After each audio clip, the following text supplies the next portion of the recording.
오늘 우리에게 은혜 주실 하나님의 말씀은 신약 성경 누가복음 12장 13절에서 15절까지에 있는 말씀입니다. 누가복음 12장 13절에서 15절까지 말씀. 무리 중에 한 사람이 이르되 선생님 내 형을 명하여 유산을 나와 나누게 하소서 하니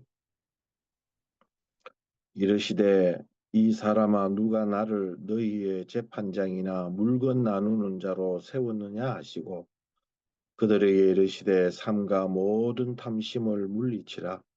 사람의 생명이 그 소유에 넉넉한 데 있지 아니하니라 하시고 이 말씀을 가지고 무엇이 보좌를 훔치고 있는가라는 제목으로 시드 선교회 샬롬 상담 코치 연구소 우리 서동주 선교사님께서 말씀 전거해 주시겠습니다. 네, 할렐루야.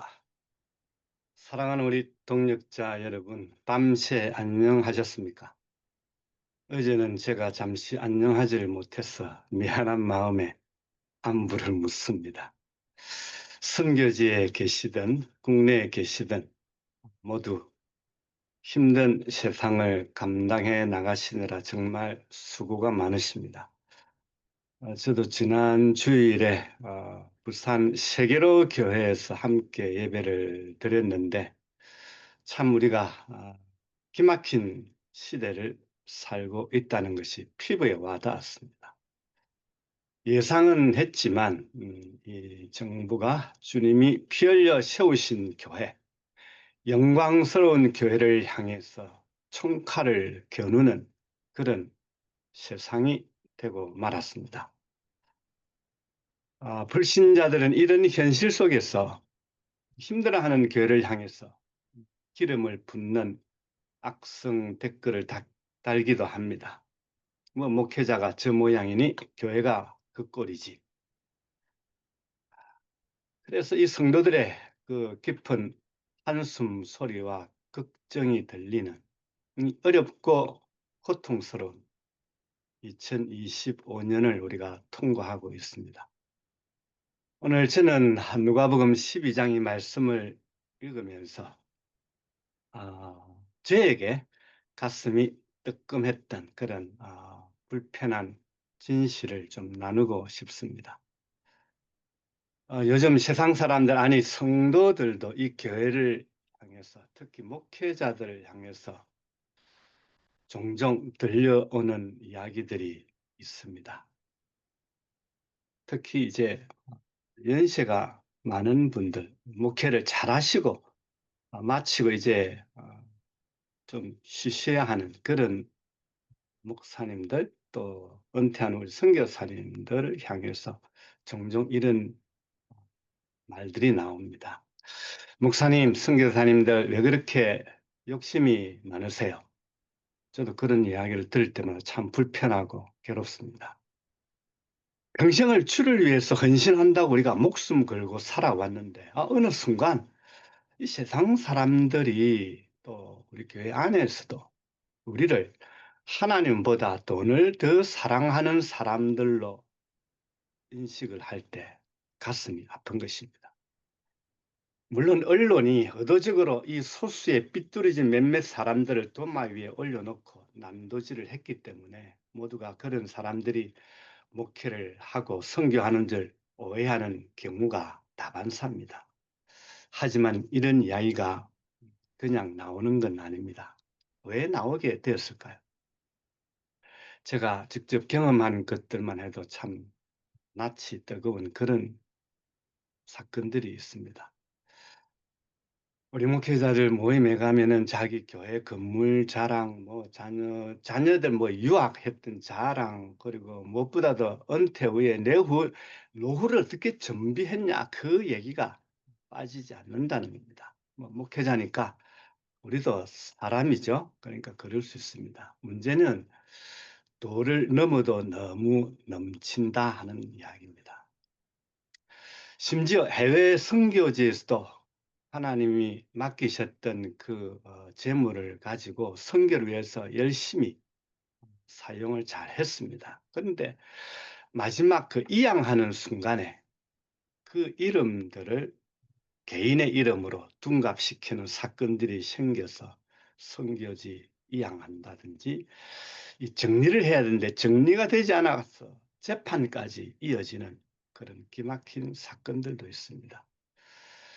유명한 설교자, 대형 교회들의 스캔들이 터질 때마다 그 중심에 빠짐없이 등장하는 메뉴가 명예욕이요 탐욕입니다. 하나님은 그런 욕심이 있는 사람들에게 은혜도 주시고 건강도 주시고 물질도 기적도 베풀어 주십니다. 욕심 자체를 우리가 이렇다 저렇다 이야기할 것이 하나도 없습니다. 그런데 문제는 욕심을 넘어서 탐심이 문제입니다. 도를 훨씬 넘어서는 겁니다. 대한민국이 전 세계가 놀랄 만큼 경제적으로 강해졌지만 갑자기 찾아온 이 총체적인 난국의 원인을 우리는 어떻게 바라보고 진단을 해야 되겠습니까? 그 바이러스는 바로 교회가 하나님보다도 물질을 더 숭배하는 그런 아이러니가 되었기 때문이에요. 가장 공평하고 깨끗해야 할 교회가 탐심이라는 이 바이러스에 감염이 되니까 세상은 더 이상 교회를 소망이라고 하지는 않습니다. 제가 1988년도에 부목사로 섬길 때 따님이 총회장 후보로 나가려고 하는데 봉투를 돌리는 그 모습을 보고 제가 참 기겁을 했습니다. 그래서 1년을 채우지를 못하고 제가 사표를 냈습니다. 제가 담임 목사로 또 인지를 이동했던 그 기억이 있었는데 제가 미국을 거쳐서 또 중국 선교도 하고 돌아와 보니까 그런 버릇이 유행병이 되어서 이제는 아주 당연한 것처럼 생각하고 있음에 제가 두 번째 놀랐습니다. 그러니 한국은 교회 부흥, 성장 그것은 고사하고 점점 내리막길을 걷고 있습니다. 그런데 목회자의 탐심은 점점 하늘 높은 줄 모르고 올라가고 있습니다. 성도들은 일주일 내내 열심히 일해서 11조의 각종 헌금에 뼈를 갈아 넣는 심정으로 섬기는데 목회자들은 일부 성령 받지 못한 목회자들이 은퇴 후에 자기의 은퇴금을 더 챙겨달라고 좋은 아파트도 더 챙겨달라고 치졸한 계산을 하면서 은퇴할 날을 손꼽아 기다리는 그런 해프닝들이 곳곳에서 벌어집니다.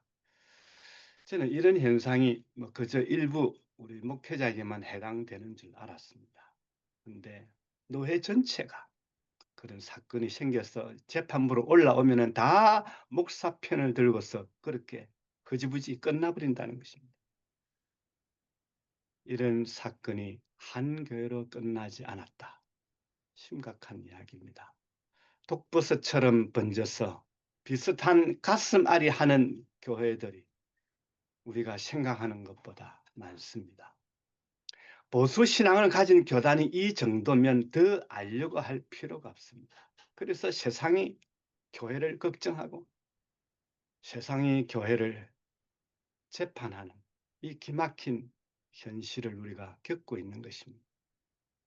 오늘 우리가 기억해야 할 것은 탐심이라는 것은 무서운 것이라는 겁니다.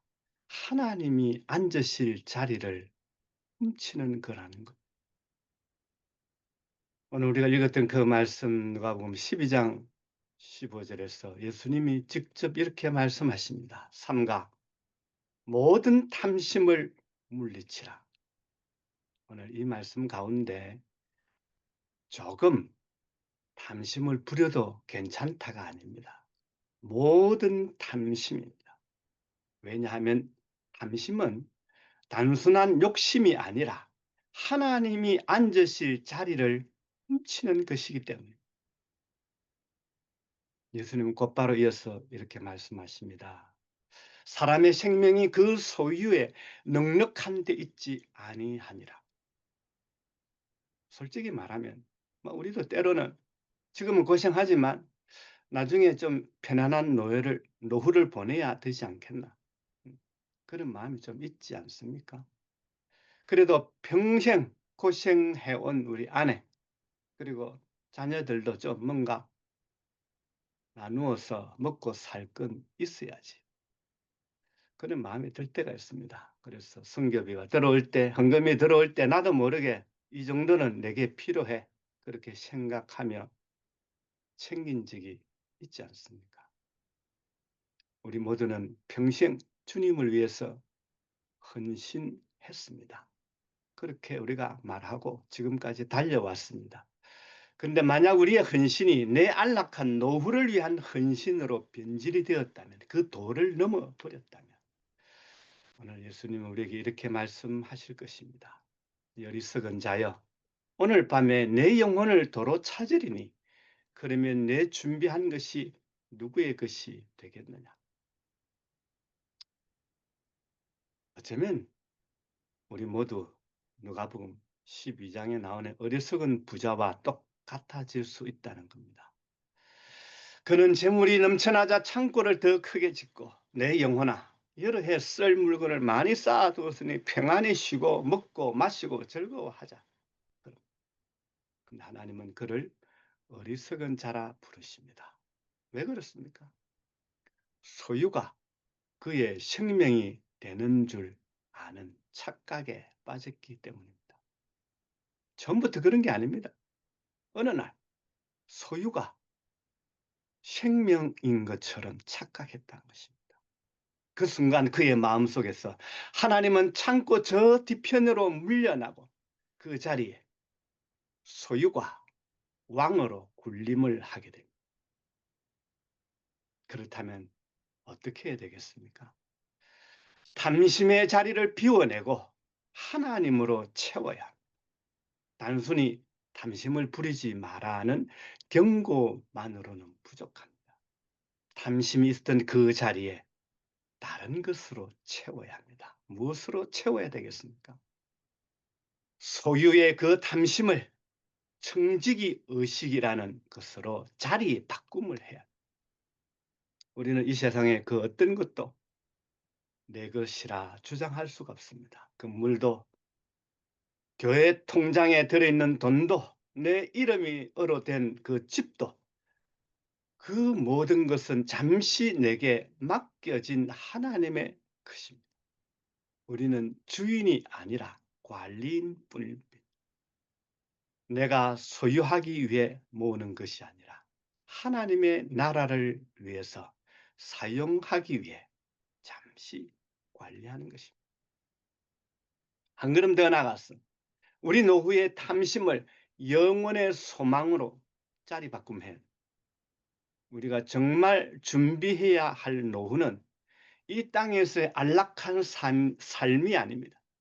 영원한 나라, 주님 앞에 서는 그 순간을 우리가 준비해야 됩니다. 우리가 이 땅에서 얼마나 부유하게 잘 살았는가가 아니라 얼마나 신실한 청지기로 살았는가, 그것이 우리의 상급이 될 것입니다. 히브리서 기자는 우리에게 이렇게 말씀합니다. 우리가 여기에는 영구한 도성이 없으므로 장차 올 것을 찾는다 라고 말씀합니다. 이 땅의 노후는 결국은 하나님이 책임져 주실 것입니다. 우리가 정말 걱정해야 할 것은 마지막 날 주님 앞에 섰을 때 주님께서 내가 너를 모른다 라고 하실까 하는 두려움. 주님이 원하시는 자리에서 주님이 원하시는 방법대로 살았느냐를 정말 걱정해야 합니다. 사랑하는 동역자 여러분, 탐심은 우리 영혼의 암과 같습니다. 처음에는 보이지 않다가 서서히 자라났어. 우리의 영적인 생명력을 갉아먹고 결국에는 하나님과의 관계를 다 끊어버립니다. 그래서 그것이 암이고 무서운 것입니다. 이제 멈추어 서야 됩니다. 우리 가슴 속에 있는 탐심이 무엇인지 정확하게 인지해야 됩니다. 그리고 그 자리를 십자가의 은혜와 영원한 하나님 나라의 소망으로 가득 채워야겠습니다. 지금 계속해서 우리가 주님의 나라를 위해서 주님이 원하시는 그 사역을 감당하기 위해서 욕심내는 것, 그것은 하나님이 정말 기뻐하십니다. 그러나 탐심은 다른 것입니다. 도를 넘어서는 것입니다. 우리의 노후를 이 땅의 안락함이 아니라 주님의 칭찬에 맡기는 그런 용기 있는 믿음을 가지십시다. 그럴 때 우리 가정이 살고 대한민국에 서 있는 이 교회는 다시 세상의 소금이 될 것입니다. 우리가 섬기는 그 선교지가 정말 우리가 떠난다 하더라도 그 이후에도 현지인들이 우리가 했던 그 사역을 이어받을 것이고 계속해서 하나님을 찾는 이 우리가 뿌려놓은 그 복음을 통해서 주께로 돌아오는 놀라운 역사들이 끊임없이 일어날 것입니다. 교회가 바로 쓴다면 대한민국 지금 잠시 캄캄한 동굴 속으로 빠져드는 아픔이 있겠지만 소망이 있습니다. 다시 온 세계가 코리안 드림을 꿈꾸는 그런 나라로 회복시켜 주실 것입니다. 오늘 우리 마음속에 주시는 이 주님의 음성을 듣고 탐심을 완전히 자리 바꿈하는 거룩한 결단이 저와 여러분 모두에게 있기를 주님의 이름으로 축원합니다.